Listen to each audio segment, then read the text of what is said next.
the Slovenian community as well. But I was talking to a friend of mine, and he reminded me why I got into crypto. When did you get involved? I got involved in crypto sometime around 2010, 2011. And I got involved in this for purely ideological reasons. I understood what was going on. I was studying economics in college, and I understood what was really going on in the global financial ecosystem, how it's a house of dominoes. And I was saying to myself, you know, for so many years I've read like, end the Fed, end the Fed, end the Fed. Well, I'm like not a violent person. I don't want to really end anything. So I said, like, what if someone actually created a whole new system that's better, and voluntarily, through a market-based economy, through a system, and allow people to use our system better, right? Competition is always a good thing. And so that's why I got involved, to create a better system. I mean, it's quite obvious today that it's a better system, but at that time, it wasn't. No, it was not. It was a obvious. very difficult system. But it was like we saw in the future. And a lot of early guys who got involved for the same reasons. So this friend of mine I was talking to last night, he got involved because he was born in Zimbabwe, and he was involved in the Rhodesian Civil War. And what happened was the government there took all of his land. They just woke up one day and they said, you know what, we're taking all the landowners, all the farmers, we're taking their land away because we want to. And it happened taking away gold. In Australia, they did it. They take India, even a few weeks ago, they just said, hey, we're going to take the banknotes away from you. They demonetized. And this is not a guy who doesn't understand the financial systems. He's built the central bank software for over 13 central banks, so he understands.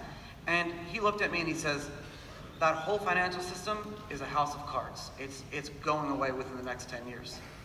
Now, well, speaking of house of cards and having things taken, one thing I tell to friends all the time is, you know, I have friends who are like, I can't believe you told me about Bitcoin when it was $4 and I didn't buy any and I don't have any. Yeah, but you would have sold at 8. Exactly. Or, like, people don't understand this, but your Bitcoin and stuff like used to just be stolen or lost so easily. So easily.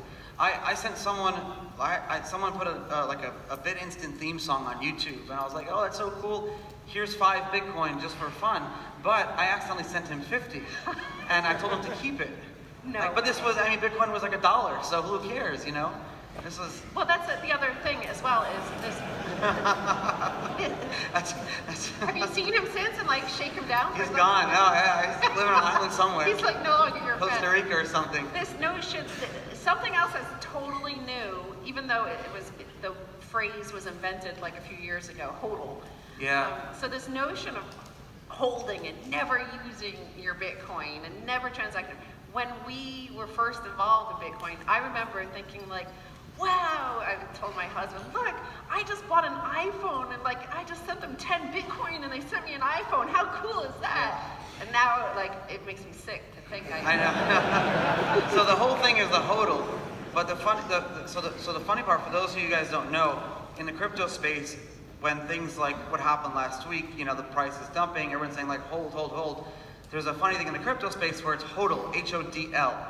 Because what had happened was, when the Bitcoin price was dumping from like $500 to $200, some guy went on the Bitcoin Talk forums and said like, I'm drunk, my wife is out, you know, with some other guy, the Bitcoin price is dropping right now, but I'm hodling, I don't even know what I'm saying, I kept spelling it wrong, and it was like this like drunk tirade, and it's so funny, and I go back and read that sometimes, and it's just like a reminder of that, like, things will always be better in a week from now. Just wait it out.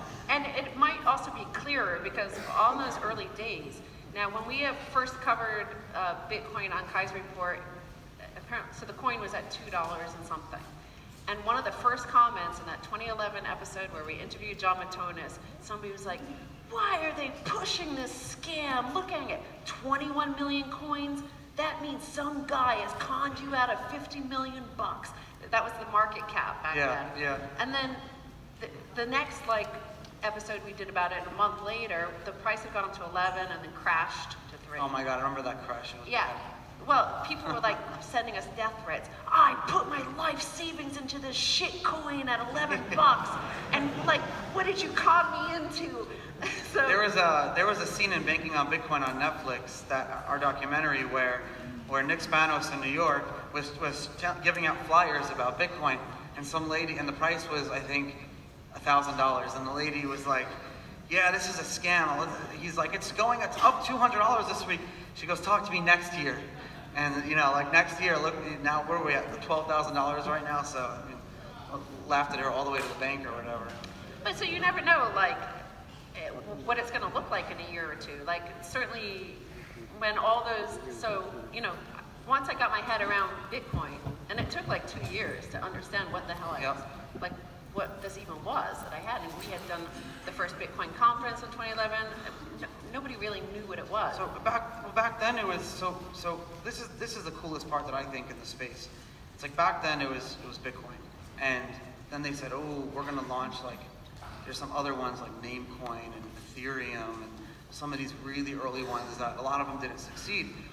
And people were huge maximalists, and myself included. And I kind of had to take a step back and say to myself, like, Charlie, like, right now, if I'm trying to spread Bitcoin too thin and have Bitcoin do everything, it's like, you ever get a bagel and not have enough cream cheese to spread on your bagel? The bagel's not good. It's such a New York thing. It's think about it, it's real though. You go to Starbucks, you buy a bagel, you have to get 2 cream cheeses. So we have all these projects that I'm involved in, and I advise, and I'm very public about my holdings. I even post like what I'm buying, what I'm selling and even our new company, Crypto IQ, we talk about like the things that we're buying and selling. There's so many different projects now that are doing so many different things. Yes, okay, maybe we are in a dot-com bubble, everyone's always, but don't forget, out of that whole dot-com bubble, you had like the pets.com and all these crappy ones, but you still had the Googles, the Amazons, you still had the really amazing ones. And if I could advise and invest and be involved in like 15 of them, but only 2 of them succeed, that's pretty good.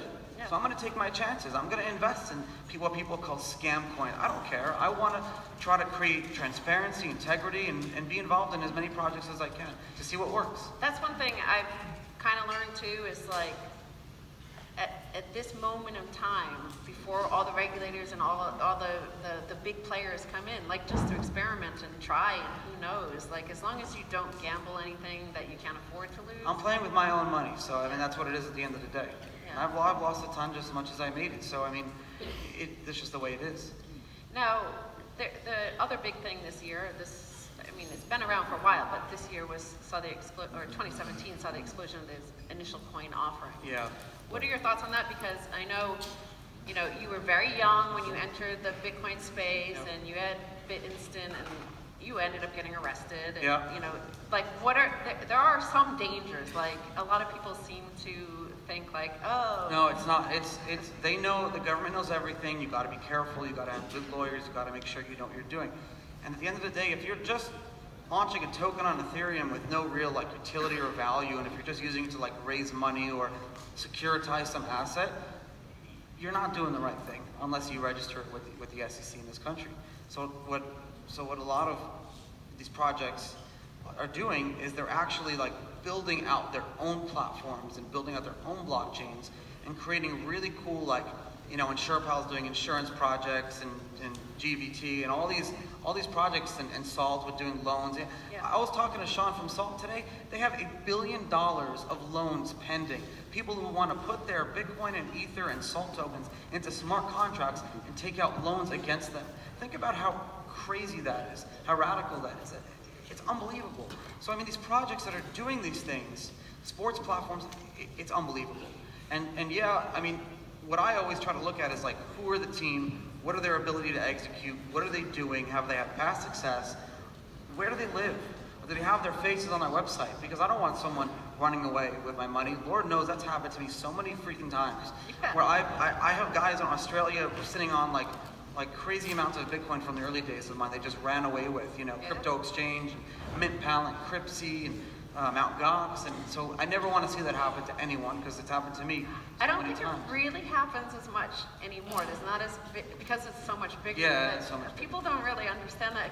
If you didn't experience it, people just run off with your Bitcoin. They had an exchange and then. What were you going to do? You're going to call the police and say, yeah, someone stole my magic internet money, and they didn't, like, you couldn't do it.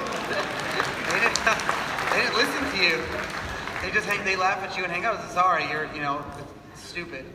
But we have more important things to deal with right now. So you really were like, for lack of a better term, shit out of luck back then. But you know what? I guess it's the pioneers, the early ones that go through the door that are the ones that are shot first, right? Yeah. It's not easy going out west or like doing it, and a lot of people made mistakes and got hurt and did stupid things, and the ones that are still involved in the space today, I try to give extra attention to, because I know these are the guys that really worked hard. And in the early days, none of us made money. I want to do a documentary and talk to like all these CEOs of these exchanges and these like billionaires now and all these guys. We all had day jobs before. Like I had a stupid I sold cameras like on the internet, and like some people were photographers, and I washed dishes, and we all had other jobs. We did crypto. Like I started BitInstant in my parents' basement, and I had a real job I left to. This wasn't a money-making opportunity for us. We got involved in this. Plus, you mostly lost it anyway, even though it wasn't like that much. You were losing money, but it was just fun, and it was exciting. And I remember this conference a few years ago, and I remember like Jason King and Mo jumped in the pool at the Versace mansion and we got kicked out. And then I was supposed to speak at this event a few years ago, and I wasn't here. And Mo walks out on stage and he said, "Yeah, Charlie was arrested today." And it was it was the day at this conference. Really? Yeah, it was that last year this time. What day is it today? January something, right? Oh, the 18th, 19th. 19th. So I got arrested January 25th, 2014. It was the day this conference was, that in 2014, and it was crazy. Now, another thing I want to bring up is we were talking about all these early days. It was quite fun, and everybody was friends, and we all had the Bitcoin separate club, and it was like 20 of us all the time, and now everybody hates each other. So, I don't think anybody hate each other. All this, like, is it good? Is it good for anti-fragility of Bitcoin? Is this like the biggest, greatest minds fighting the rig, and we're gonna? We talk about immutability, Yeah. and we talk about the ability for no one party or one person to control a blockchain, or to, in essence, at a very basic level, what clicked with me, what I fell in love with blockchain technology was I saw a censorship-resistant ledger system that I can send value or even information on it to someone else, and there's not one party, corporation, government, or person that can reverse that, alter that, change that. And for me, that was like mind-blowing, because this broke essentially the Byzantine general's problem. So when you have all these different personalities in the crypto space, that kind of helps its immutability, because no one party will agree on something. That's actually a good thing. You want people to butt heads. You want people to have differences of opinions, because if we all agreed on everything, then nothing would really get done. Well, some people say something. Yeah, I mean, so some people are concerned about all the forks happening. Sure. And people are predicting there are going to be more forks soon. I saw like Bitcoin Gold. I didn't even know I had this Bitcoin Gold. I didn't know about this thing. There's Bitcoin Diamond now, Bitcoin Platinum. Is that? I thought that was fake. Oh, that was fake? I don't know. I thought it was a scam going. These are all experiments. A lot of them are like these get-rich-quick schemes type of thing. A lot of these projects are laying the actual groundwork for crypto. I mean, you look at you just went on this whole roadshow with Dash. I mean, that's Dash doing the guerrilla marketing for crypto. It's introducing people to crypto. And once people get into cryptocurrency, whether it's with Dash or with Bitcoin or Ethereum or Litecoin, they're in the space now. And they may become a developer. They'll maybe jump to a different project. So any project that's doing this and that's going out there and contributing to the economy as a whole, amen to that. I love it. And I think like really right now it seems like it's still the Precambrian sort of explosion. So many, like there's really no idea, like you can't come up with that is too absurd. And you can come up with Bitcoin Diamond if it was, you can come up with your own fork and do whatever. If you think you have a better idea or you think you know better, you could just try to do better than no one can really call you a scam. You're not taking someone's money, you're giving them money. Well, So- people still don't understand that for the most Yeah. part. Like, a lot of people still think, like, if you create a coin,